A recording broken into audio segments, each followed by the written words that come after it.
காசி வடகாசி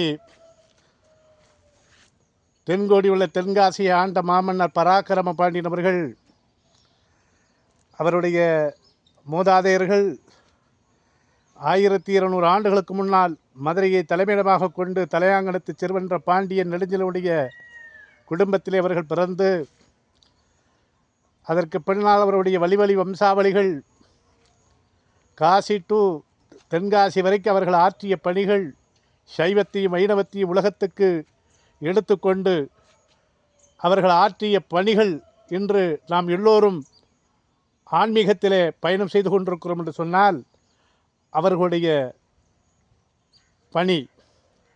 ஆக அப்படிப்பட்ட மாமன்னர் அவர்கள் 1463ஆம் ஆண்டு மார்கழி மாதம் திருவாதிரை ஆருத்ரா தரிசனம் பௌர்ணமி திதியன்று காசிமா நகரத்தில் இருந்து எண்ணிலடங்காத முனிவர்களும் சித்தர்களும் இங்கே அவருக்கு ஜீவ சமாதியாகி மிகப்பெரிய பணியை செய்திருக்கிறார்கள்.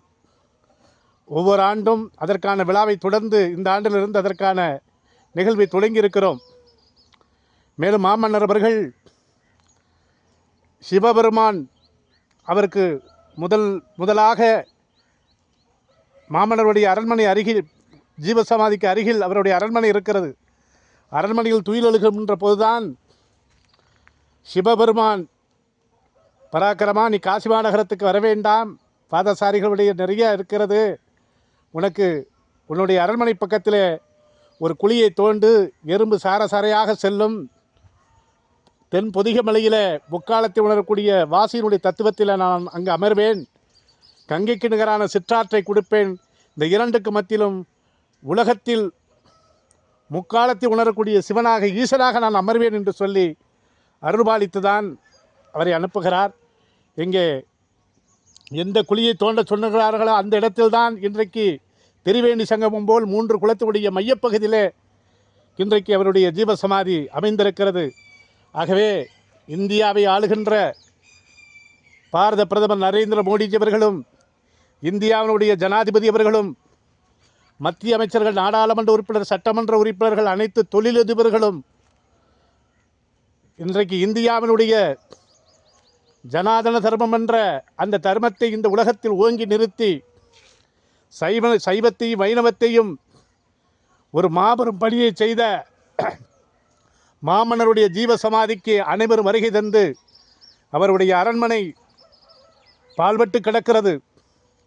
அதை மீண்டும் மத்திய அரசு அதற்கான ஒரு குழு ஒன்றை அனுப்பி முழுவதுமாக ஆய்வு செய்து அவருக்கு நினைவு தியான மண்டபம், அவருடைய ஜீவசமாதியில் மணி மண்டபம், இங்கே சித்தர்களுடைய ஆகம விதிகள் மற்றும் சைவ வைணவ வழிபாட்டு முறைகள் அனைத்தையும் இங்கே ஆற்றல் அரசன் நடராஜருடைய தீவிர பக்தர் மாமன்னர் பராக்கிரம பாண்டியர், உலகத்தின் அனைத்து மொழிகளை கற்றுத் தேர்ந்தவர், பன்னிசை புலவர், அத்தனை மொழிகளை அத்தனை சைவத்தையும் வளர்த்தவர்.